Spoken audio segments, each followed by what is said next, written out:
abantu kumanya kiri munda ura kubya okuba sente zinyanira gakutunga muti zirugiremu uli nyanira mugetani bikumbina badi ne bikumbina tizijja kurugamuza hakubeka ibyo byankambirole kurunge bikaje byona bize biri bikoto ninihira makintu cyamani cyomugaso nyanira mugabunisa no gura maita kalini bati tinyine kinja kuya mukiona kya bintu byona binfuire busa. We have seen Kinyara expanding beyond the capacity they can crush, and this is creating a lot of worries amongst farmers.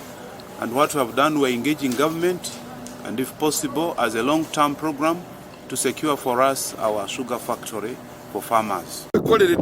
Mukitundu kino ekiteka lya bundi elia Sugar Act ngabo ya zoning bakijyamu kati Kinyara ine bikajo bingi bigisirideko ebiri nuclear estate yatandise yakura netaka wara netandiko satellite estate ine bikajo bingi. Of course